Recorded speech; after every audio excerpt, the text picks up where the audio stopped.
The first thing he noticed was the silence, thick and sticky as the red clay clinging to his boots, a silence so heavy it pressed against his ribs, the kind of silence that meant something was listening.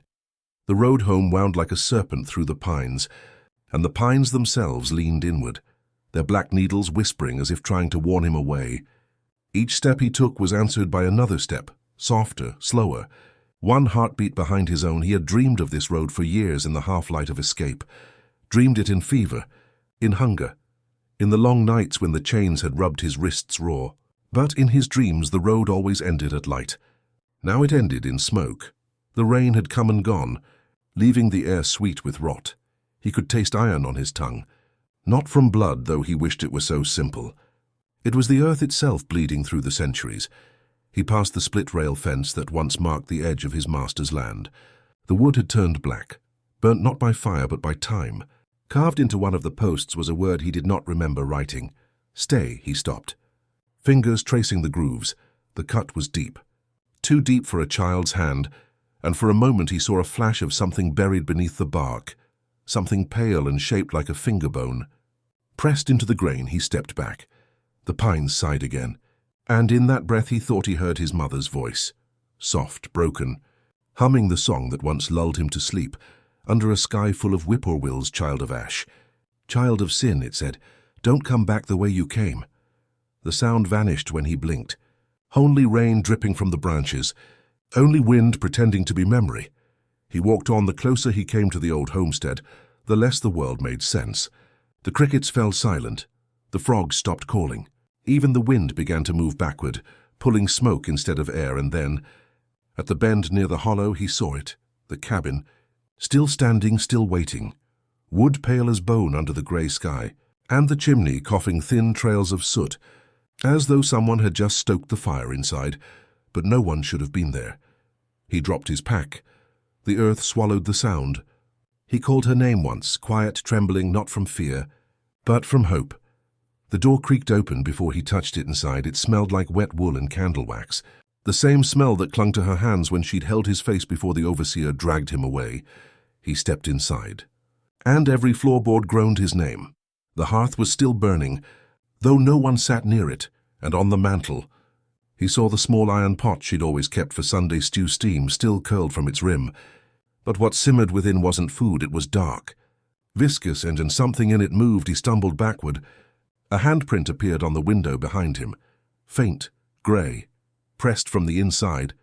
He turned, heart hammering against his ribs.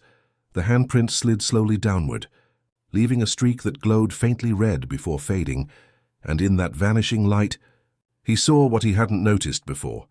The walls of the cabin were darker halfway up, not from smoke, but from something that had once flowed down. He stood there, rain whispering against the roof, fire crackling, and the air felt too full, as though someone else was breathing with him. Then he heard it again, faint but certain, her voice from behind the hearthstones humming that same tune, off-key now, like something humming through broken teeth. He fell to his knees, pressed his ear to the cold floorboards, and beneath him, faint as the memory of prayer, came the sound of nails scraping wood. It wasn't rhythm, it was pleading. He lifted his head, trembling, eyes wide, and saw the soot above the mantel shifting, one word slowly forming in black dust. Still here. The fire dimmed. The rain stopped, and for the first time, the silence screamed to those who walk roads that should stay buried.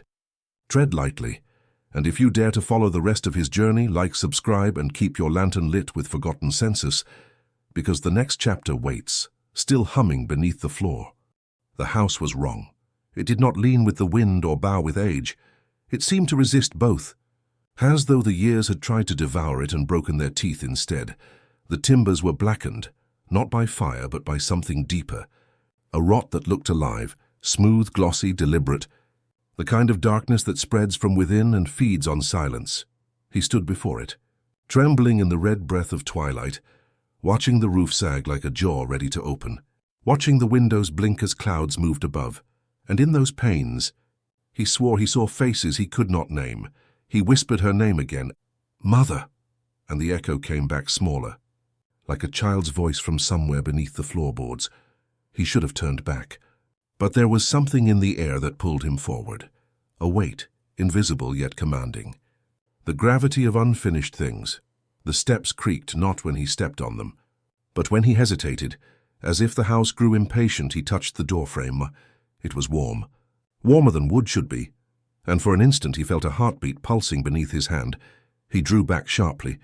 The sound stopped inside. The air carried the scent of tallow, old bread and rain-soaked linen, everything familiar and utterly wrong. The chairs stood where he remembered them, but their shadows stretched longer than their legs. The table was set for two, though no one had eaten in years. The walls leaned inward, their boards breathing, and between each seam was the faintest trace of red dust, like powdered brick or dried blood ground into splinters. He walked deeper, his boots leaving no prints on the warped boards. Each time he blinked, the room shifted slightly. The hearth moved closer, the doorway farther away. "Is it you?" The voice was faint, a whisper not from air but from wood, a woman's tone woven through the crackle of memory. He turned. The house seemed smaller now, walls pressing in, not closing. "Just listening, I'm here," he said, and his own voice sounded borrowed, too deep, too old. The portrait above the mantel was gone. Only its outline remained, pale wood beneath a rectangle of soot, and in that clean space his reflection hovered faintly. For even without glass the sound came again, this time behind him, a slow dragging like fabric over splinters, followed by 3 soft knocks, evenly spaced. From the underside of the floor he froze. The knocks came again, louder, each one sending dust trembling from the beams above. He lowered himself to the floor, pressed his ear against the boards, and through the wood came the faint, rhythmic sound of breathing. He whispered, "Mother." Something exhaled back, but not in answer. In imitation, he stumbled up, backing toward the door, and the air thickened, sweet and rancid. The kind of scent that once meant candlelight and supper, now only meant something was rotting beautifully. He reached for the latch, but the door was gone. Where the frame had been was only wall, seamless and smooth. The grain pulsed once beneath his fingertips, then stilled. He turned, and the house was smaller still. The ceiling had dropped lower, the corners sharper, darker. The fire in the hearth hissed without flame, a light that glowed from nowhere and made no heat in that dim shimmer. He saw the walls move, not breathing this time, beating like flesh, remembering the rhythm of a heart it once knew. He stumbled backward into the table. The plates rattled, though he had not touched them, and when they stopped, every piece of silverware was pointing toward the door that no longer existed. He closed his eyes, but even in the dark he saw the image, the wood glowing faintly beneath his lids, veins of red pulsing like roots. He opened them again, and the house had grown quiet. Only one sound remained, a wet, slow drop from the ceiling above the table. He looked up and saw the faint shimmer of liquid seeping through the boards, falling in perfect rhythm, drop after drop after drop. He reached for the nearest chair, pulled it beneath the leak, climbed onto it with shaking hands, and pressed his palm against the ceiling. It was damp, warm, sticky. He brought his fingers down into the flickering light and saw what coated them. Wasn't water. It was red, and then, softly the house sighed, not in wood, but in breath. Something above him shifted, slow, deliberate, dragging its weight across the rafters. He stepped down, the chair groaning beneath him, and from the ceiling came a faint whisper, almost tender, still, waiting. The lights dimmed, the air turned still, and the walls leaned in closer, listening for what he would say next. The fire had burned too long. That was his first thought. The flames too tall, too patient, as though the wood had stopped turning to ash and started remembering instead. He stepped inside, and the warmth struck him like a hand, wet heat, thick and suffocating. The kind of warmth that comes not from fire, but from something breathing close. She sat there just as before, in the chair that had always been hers, rocking slightly, though no rhythm guided her. The light from the hearth played across her face, and in that flicker, she looked neither living nor dead, but paused, caught between one heartbeat and the next. "Mother," he whispered. The word cracked in the middle, half prayer, half confession. Her head turned, not quickly, not with surprise, but as if she had been expecting that word for a very long time, and was merely answering her cue. The firelight revealed the edges of her face, too smooth, too pale, as though her skin had forgotten the shape of bone beneath it. She smiled. Or perhaps it was the shadow that smiled for her. "You came home," she said. The voice was hers, soft, patient, but deeper now. "Like a hymn sung from underwater, I told you I would," he said. And though the air burned, his breath came out cold, her eyes didn't leave the fire. They glimmered faintly orange, catching each spark. And he noticed, and she hadn't blinked once. "Do you remember," she murmured, "how the night used to sound?" He didn't answer, because the night now made no sound at all. He moved closer. The floor groaned, the air thickened, and behind the crackle of the fire came another sound, a faint, dragging hum, as though the flames were singing. The chair creaked gently under her weight. The same old wood, polished smooth by decades of grief and waiting. But now, beneath the chair, something else creaked back, "Mother." He knelt beside her, the smell of smoke and tallow filling his lungs. And when he reached for her hand, it felt wrong, cool and rigid, like wood that had been painted to resemble flesh. Her fingers tightened around his slowly. Impossibly strong, he tried to pull away. Her head turned toward him now, full, and the fire flared, spilling red light across her face. Her mouth moved, but the sound came from somewhere behind her. "Don't leave me again," it said. He froze, because her lips hadn't opened, and the voice that spoke was lower, old and heavy as the roots beneath the house. He glanced toward the hearth and saw the shape that cast her shadow wasn't quite her own. It stretched higher, broader. Its outline flickered like something crawling behind a curtain of flame. "Mother, what happened to you?" He breathed. "Nothing happened," she said softly, still smiling, still unmoving. "The house kept me warm. The fire fed me. You left too soon." He followed her gaze to the logs, but what burned there wasn't wood. It was something pale, porous, and round a shape that once had been a skull. He stumbled backward, the chair creaking louder, the room pulsing in rhythm with the flame, and when he looked again, her smile had widened, split slightly at the corners, revealing darkness that wasn't a mouth at all. "You should sit," she said, her hand gesturing to the twin chair across the fire. "Sit and rest a while." "You've come such a long way," he stared, and realized the other chair was empty, but not untouched indentations pressed deep into the fabric, as though someone invisible already sat there, waiting. The air shivered, and for the first time he noticed the faint outline of breath in the cold space between chairs, a fog forming and fading in time with hers. He turned toward the door, but the door was no longer a door, only firelight painted thin over black behind him. Her rocking stopped. The silence that followed was alive, full of small, wet sounds, the sound of something unmaking itself. He turned slowly, and found the chair empty.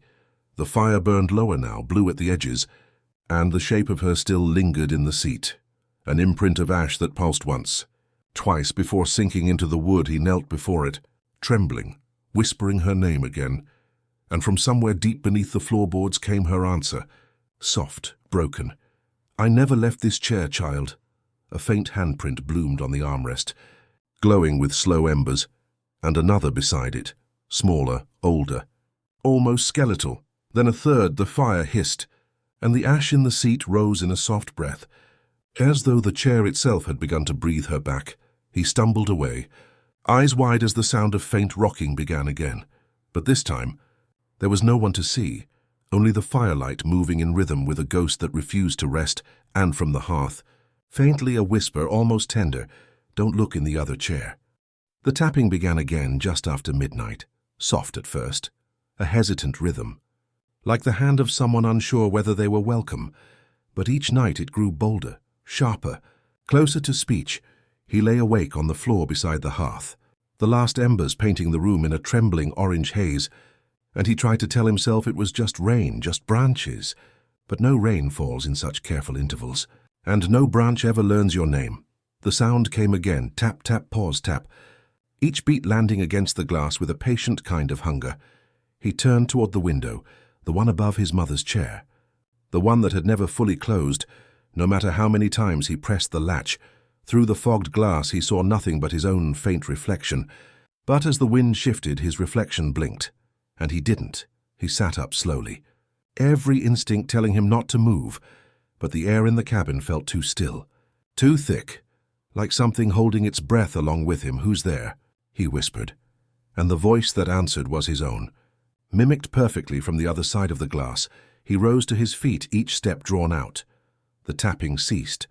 Only the faint hum of the fire remained, and beneath it, a sound like whispering fingernails tracing wood.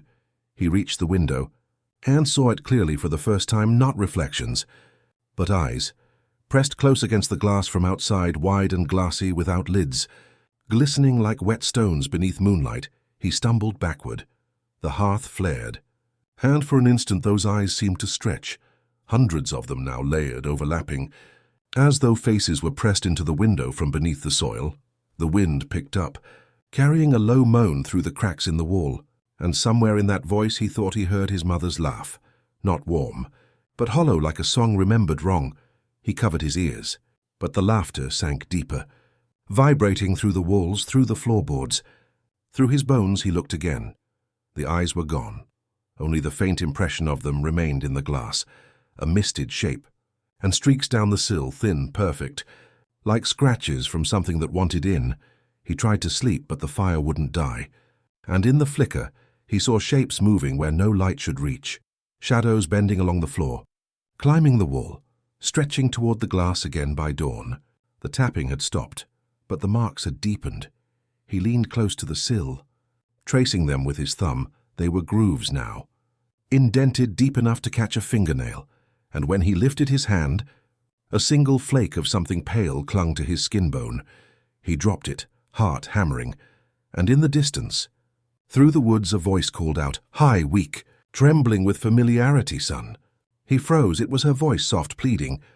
Coming from outside the window, he moved toward it before he could think, drawn like a moth to its own flame, and as he neared, the fog on the glass parted slowly, revealing a figure standing just beyond the pane, her outline unmistakable. Mother, he whispered, and she smiled.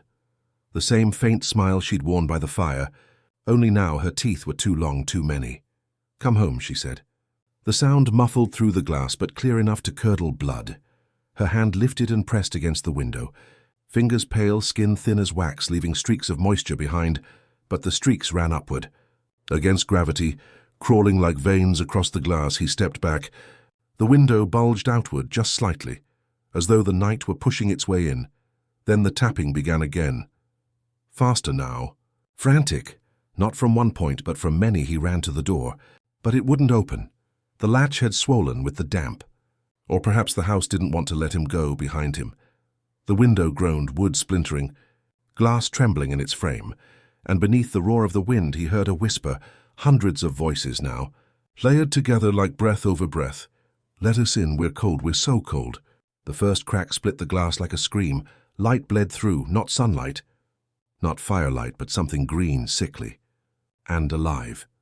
He turned just as the pane shattered outward, shards scattering like frozen rain, and from beyond the window spilled a rush of mist, thick, pulsing. Filled with eyes, they rolled across the floor like marbles. Blinking, seeing, searching, he backed into the corner, his breath shaking the dust loose from the beams above, and one by one, the eyes turned toward him. Each blinked once in unison. A single, wet sound like a heartbeat. Then they began to crawl, slowly, deliberately, leaving trails of bloodless wetness in their wake. He pressed his back against the cold wall. The fire guttered, and through the broken window, a hand reached in. Thin, trembling, almost human, it brushed the sill, then pointed toward him. The voice that followed was no longer hers, but a chorus stitched from the dead air itself. You shouldn't have looked, and the fire went out. The air around the magnolia had always been sweet, but that summer it turned thick, almost syrupy, as if the tree itself had begun exhaling something old and patient from beneath its roots. It was said the well beneath it had been dug long before the first house was raised on this land, before fences and deeds, when the only sound for miles was the low murmur of frogs and the cry of nightbirds that no one could name. Yet the boy, now a man grown hollow with years, remembered lowering his bucket into that same darkness, remembered the creak of the rope and the splash that answered like a voice from far below.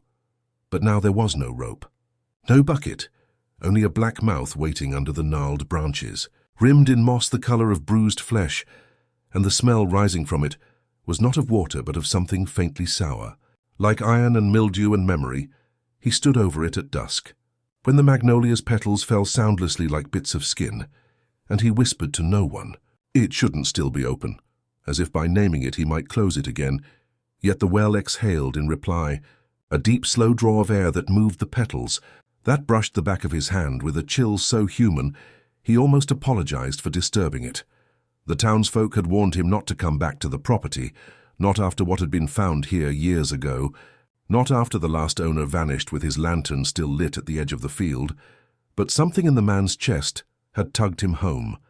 A quiet pull like a string buried deep in his ribs. He leaned closer, eyes straining against the dark, and saw nothing but the suggestion of depth, not reflection, not movement, just depth bottomless. Waiting from far off, a whippoorwill called, and its echo seemed to come from the well itself, as though the earth had learned to mimic birds. Then a sound, faint, rhythmic, unmistakable, like someone breathing in perfect time with him, one breath drawn for every one he took, one exhalation matching his own. He froze, chest tight, until the air around him felt solid, until even the cicadas fell silent. And when he finally dared to step back, the magnolia's branches shifted, not from wind, but from something below, pushing gently upward against the soil, as though the roots were restless. He remembered his mother's warning, murmured decades ago as she boiled magnolia petals in her kitchen, for reasons she never explained. Never draw from that well after sundown, boy, or it'll draw from you. He'd laughed then, but now he couldn't find his voice to mock it the next evening. He returned with a lantern, telling himself it was to seal the well, to put a board over it, to finally end the superstition, though deep down he knew it was curiosity, or guilt, that led him there. The light flickered as he approached, as if the flame were shrinking from what lay ahead, and when he reached the edge again, he saw the faintest shimmer on the water, not reflection, but movement, a ripple spread across the black. Though there was no wind, no pebble thrown, only that slow pulse, that breathing sound rising once more, nearer now and wetter, as though the air itself were being pulled through lungs of mud. He whispered, "Who's there?"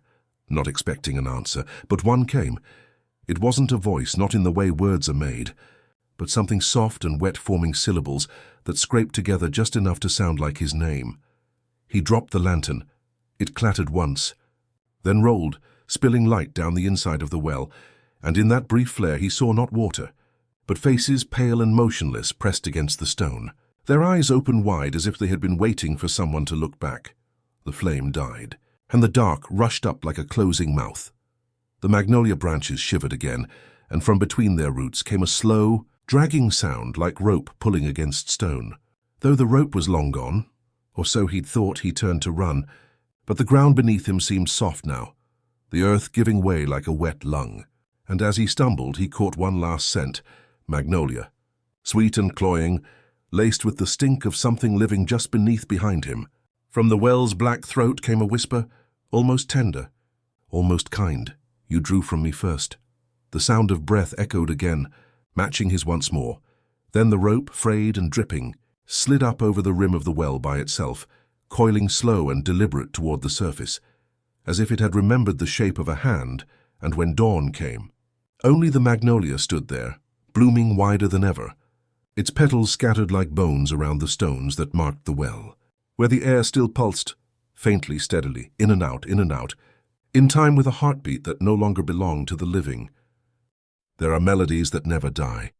They cling to air and timber long after the throat that birthed them has fallen silent, and this one, this thin, aching lullaby, had outlived its singer. It was first heard again on a night without wind, when the leaves hung motionless, and the house, long abandoned, seemed to lean closer toward the road, as if listening, as if remembering how to breathe through music. The villagers said she had been mad, that her mind had cracked like wet bark after the fever took her child, but no one remembered her name anymore, only the song, soft as breath and wrong in ways that made the teeth ache to hear it. He came to the house because he wanted to prove the stories false, to show the children that ghosts were just echoes of fear, not sound, not thought, not something that could follow you home. But as he stepped over the threshold, the floorboards gave a low, sighing note, the first of her tune. It came faintly from upstairs, a trembling hum, neither melody nor moan, each syllable dragging through the silence like bone through stone. The air in the house felt thick, as though the years themselves were clinging to the walls. And the smell, not rot, not dust, but something sweetly spoiled, like fruit left too long under candlelight, made his stomach twist. He whispered, "Is someone here?" And the hum stuttered, then continued, slower now, deliberate, like an answer. Each step he took up the staircase groaned a little sharper than the last, until the sound of the boards merged with her song, creating a rhythm that matched the faint pulsing of his heart. He found the room easily, though he couldn't have said how. Its door was ajar, just enough to show a sliver of light, and within that slice of brightness, the dust hung unmoving. As if the air itself were holding its breath, he pushed it open, and there she was, or what was left of her, a woman-shaped thing seated in the corner, her back bent, her head tilted to one side, her lips grey and cracked but still moving. The sound came not from her throat but from the space around her, as if the walls were remembering how she once sang. The lullaby was older now, slower, and something had gone wrong in its shape. Too many notes, too much pause between breaths, as though the melody were learning to mimic pain. He said, barely a whisper, "Why are you still singing?" And she turned her face toward him. The eyes were gone, only pale hollows where they had been, and the skin had sunk tight against bone. But her mouth smiled because she won't sleep. Came a voice that was not hers but many layered upon each other, a chorus of soft, rustling tones, each slightly out of tune. He wanted to ask who, but the question died as he noticed the cradle beside her, small, wooden, still swaying though no hand had touched it. Within it lay something wrapped in yellowed cloth, moving faintly as though breathing. The song shifted then, higher, sharper, and he realized it wasn't a lullaby at all. It was a warning, or perhaps a plea. He stepped closer, drawn by the movement beneath the cloth, but as he reached out, the air thickened. The sound grew louder, and every wall in the room began to hum with her voice. His vision blurred.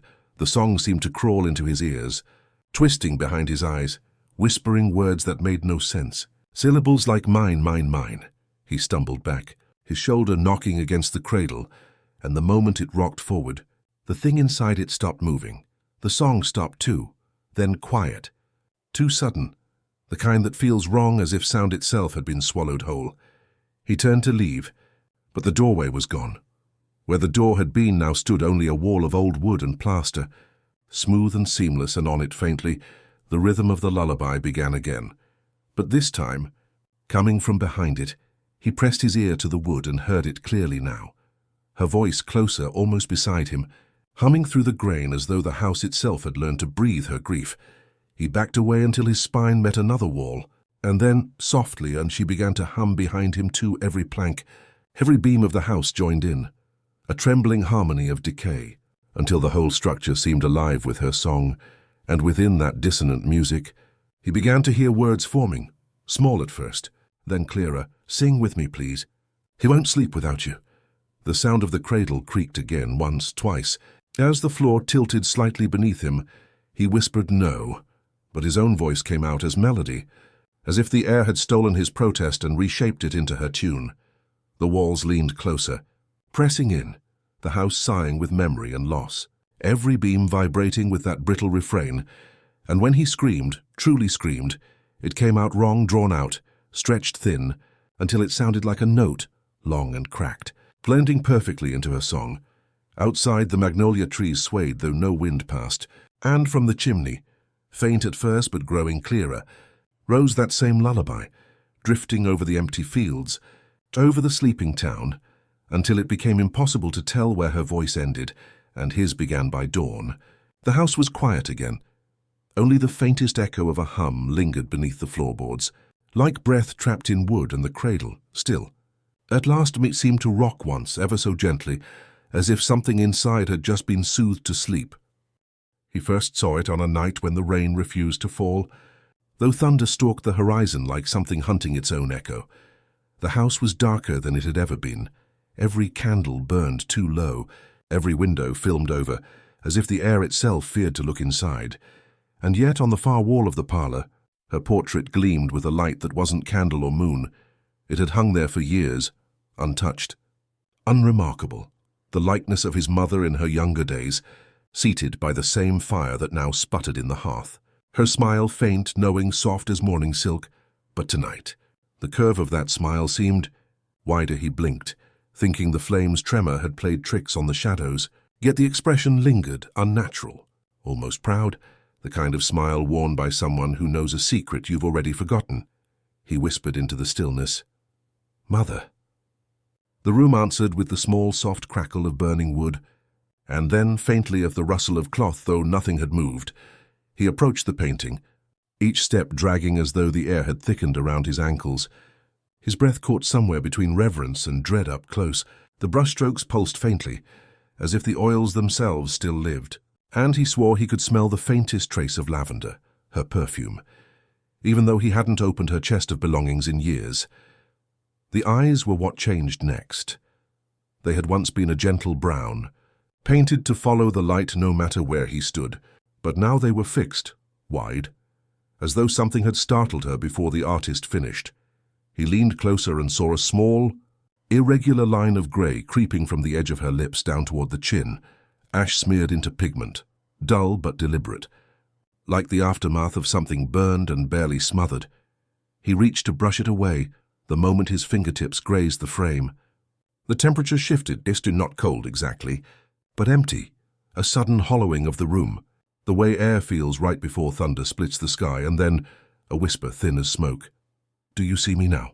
He staggered back, the candle nearly dropping from his hand, and for a breath's width he thought he saw her move, her painted head tilting ever so slightly toward him, her lips forming a word he refused to understand.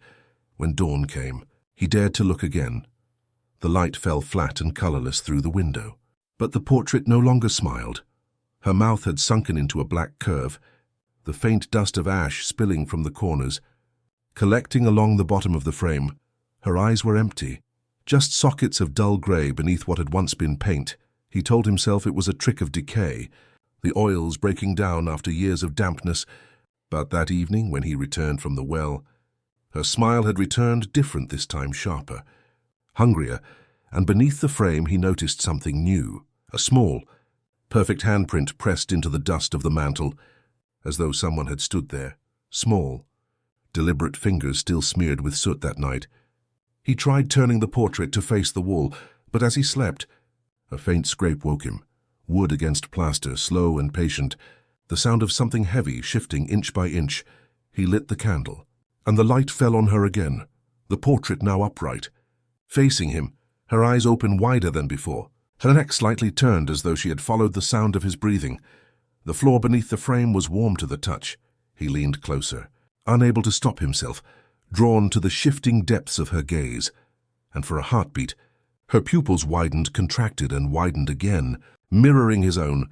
Then came the smell, the unmistakable scent of charred flesh, sweet and sour, followed by the faint sound of whispering, dozens of soft voices overlapping, each syllable trembling between prayer and laughter. "Do you see me now?"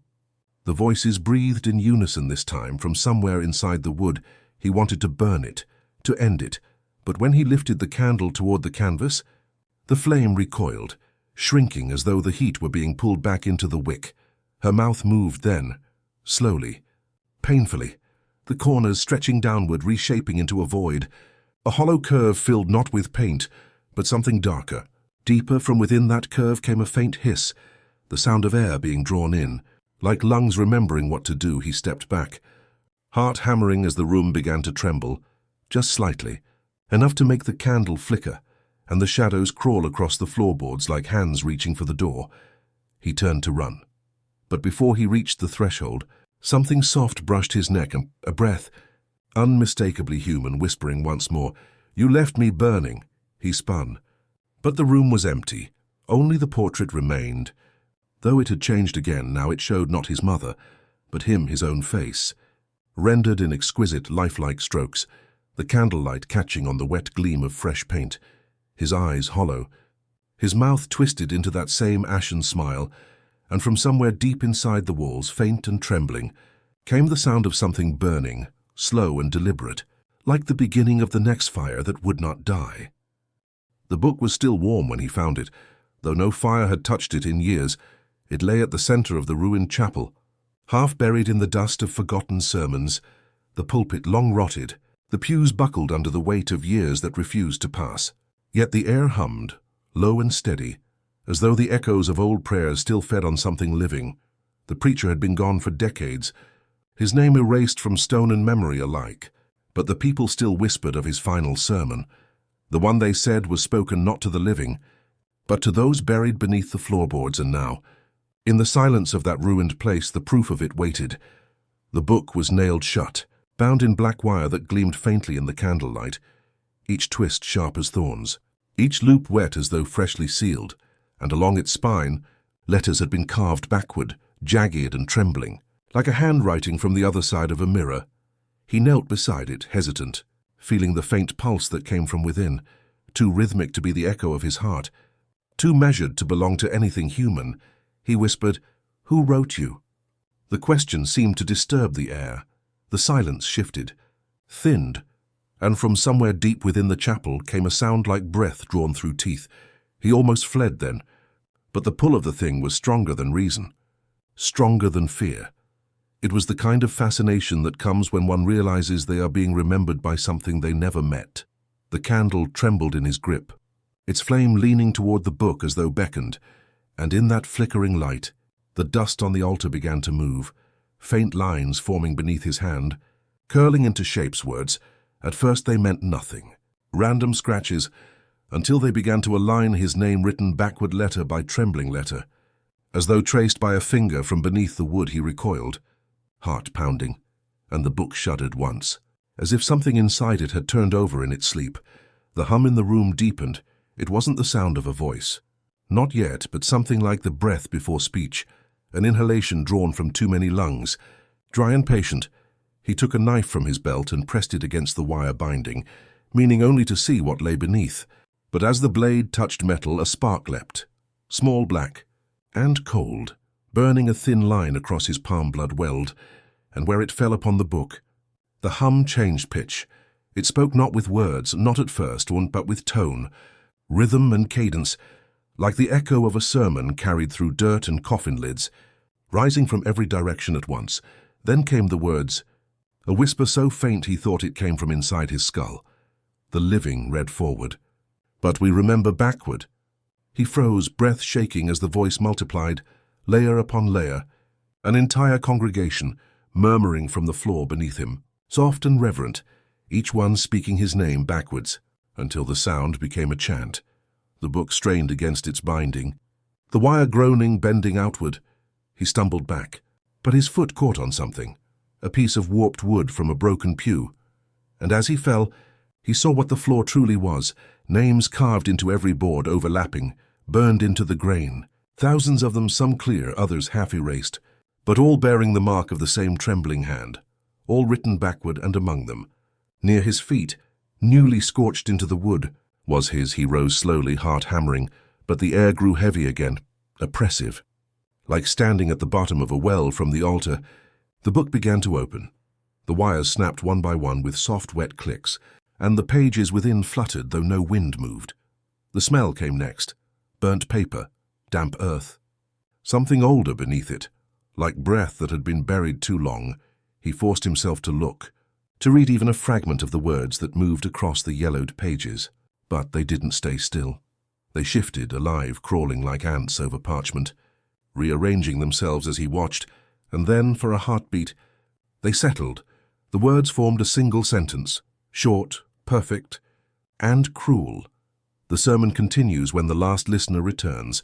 He didn't understand it until he heard the sound behind him, the slow, deliberate creak of wood as something heavy began to rise beneath the floor. He turned toward the pew's shadows were lengthening, thickening, pulling upward into human shapes, frail at first, then solid, as though the long-buried congregation was climbing back to its seats, dozens of faces. Pale as mold turned toward him, their mouths opened, moving without sound until one, seated nearest the altar, spoke through a throat that no longer held a voice. "You're late. Preacher." He stumbled back toward the door, but the exit was gone. The archway sealed by darkness so dense it looked liquid, moving like tar, slow and consuming. The candle in his hand sputtered and died in the black. Their voices rose together, not in rage, not in pain, but in prayer, low and mournful. The sound of tongues reciting verses not meant for daylight. The book lifted from the altar, hovering, its pages turning as if caught in invisible wind, and for a moment he saw words carved into each one in thick, black strokes, sentences that described him, his memories, his thoughts, but all written backward, as though someone had been watching from behind his reflection. The congregation's prayer deepened, a rhythm now, a pulse, a thrum, thrum, thrum. And from the cracks in the floor, faint red light began to bleed upward, outlining the boards, each one glowing where a name was carved. He tried to speak, to call for help, but his voice failed him, caught in his throat like something alive. And when he finally forced it out, it came in reverse, words twisted backward, stolen by the air before they could reach his lips. The last thing he saw before the light consumed the room was the book closing on its own, the wire reforming, the hum dying, and then silence, vast ringing. Complete only the faintest echo of a voice lingered in the dust. The sermon is not over. Beneath the altar, faintly at first but growing clearer, came the sound of something scratching into the wood, letter by letter, carving a new name backward into the floorboards, his. The first thing he noticed was the silence, not the gentle kind that follows a prayer or a snowfall, but a silence that pressed on the skull, a silence that felt like being watched by something that refused to blink. By noon the wind had died. The leaves stood still in their fall, and above the fields of ash and rotting corn, the crows froze mid-air like black stars pinned to the pale sky, wings outstretched, motionless, defying the mercy of gravity.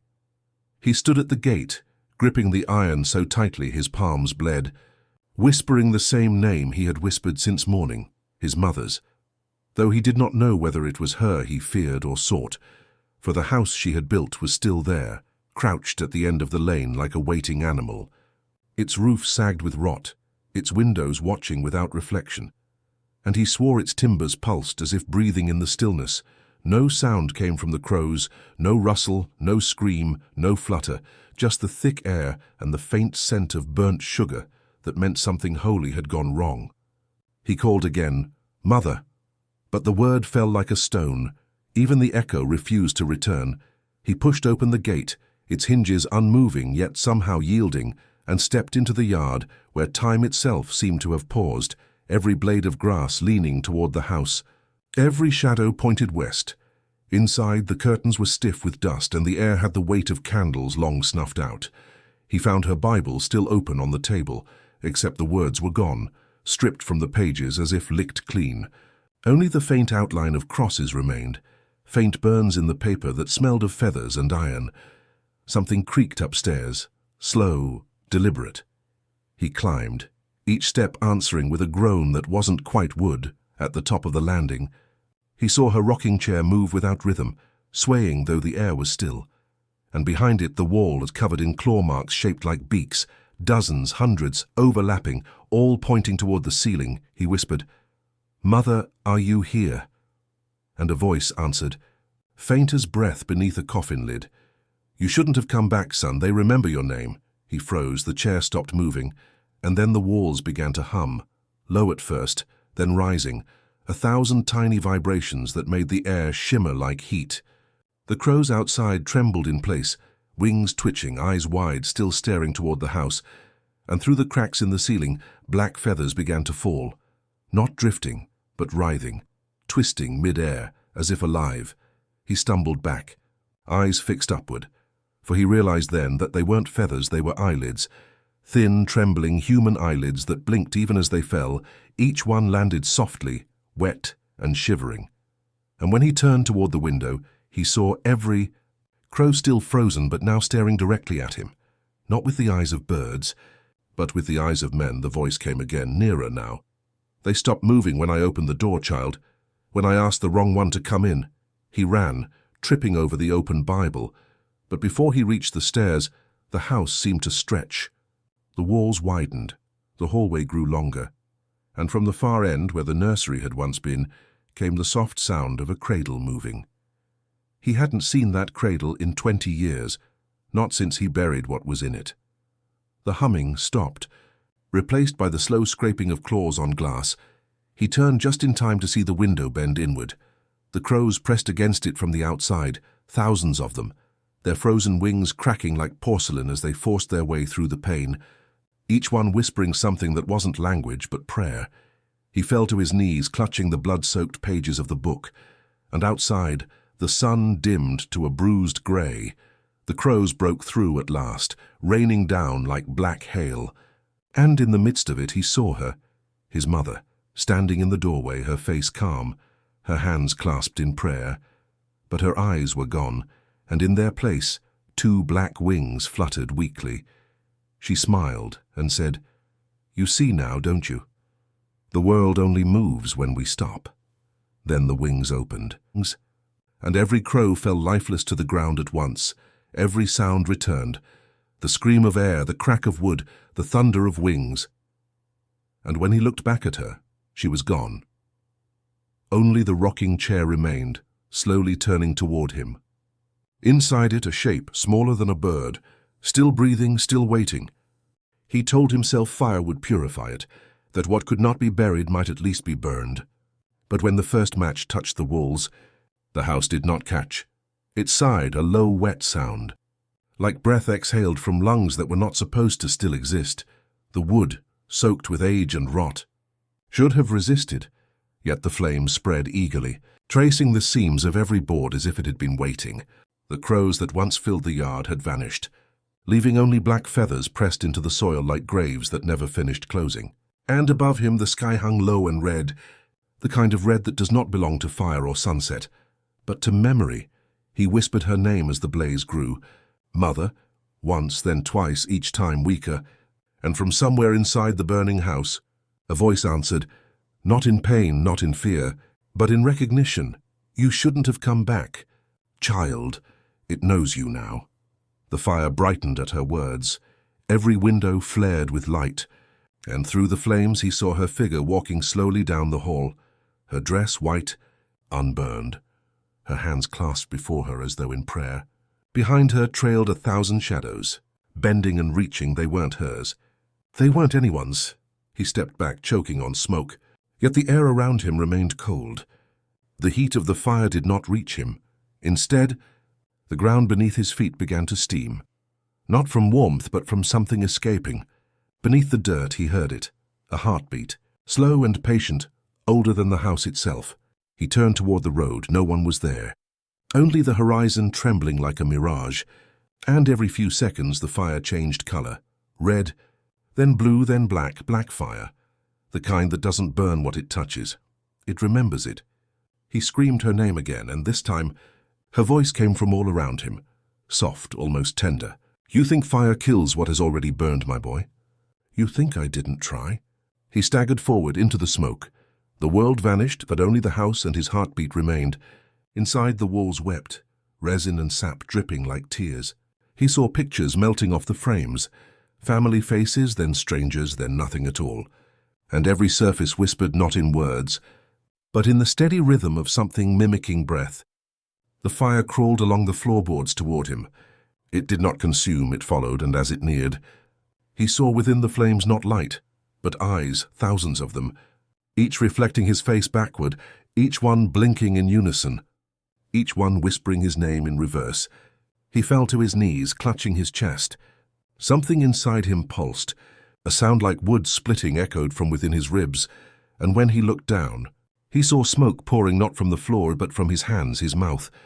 The fire was inside him now, not burning but learning. He tried to pray, but every word came out as ash. He tried to run, but the floor shifted beneath him, and through the doorway ahead he saw her again, standing in the nursery untouched. Behind her, the cradle, the same one from his childhood, only now it rocked on its own, and the air above it shimmered with heat. She turned to him slowly. Her face flickered between flesh and ember, her eyes hollow but endless. I kept it warm for you, she said. You left your name here when you were born, and it grew without you. The fire surged upward, wrapping the walls like a second skin. The roof split open, light screaming into the night sky, and beneath the roar, he heard them, voices layered upon voices, the same voices from the crows, the same that whispered his name through the preacher's book, all chanting the same phrase, "We remember what burns." He stumbled toward the door, but the fire bent away from his path. It was not blocking him. It was bowing, and as he stepped into the yard, he realized the impossible. The house was not being destroyed. It was changing, its shape twisting, its silhouette stretching into something tall, thin and breathing. He watched as the walls rose like ribs, as the windows blinked like eyes, and from within the flames, his mother's voice broke into a soundless sob, then laughter, quiet and human. "It only needed one of us to remember," she whispered. "Now it will never stop." He turned to flee, but the trees surrounding the property had already caught, not with flame, but with movement. Their branches writhed, dripping molten sap like blood. The air filled with the scent of burned feathers, and far above, black smoke twisted into shapes. Crows, hundreds of them, wings aflame but still unmoving. They hung there, mid-air, frozen like the day he found them. The fire was not ending, it was waiting, feeding, learning. When he reached the road, he looked back one last time. The house stood untouched now and silent, clean as though nothing had ever burned. But through its windows, he saw her silhouette still standing at the cradle, rocking something that whispered, not a baby, not a word, but his own voice repeating softly, "I burned it all for you." And as the wind finally stirred, bringing the smell of smoke to the fields again, the sky above the house flickered once, then twice, then stayed alight, a single flame, suspended in the air, refusing to die, refusing to end.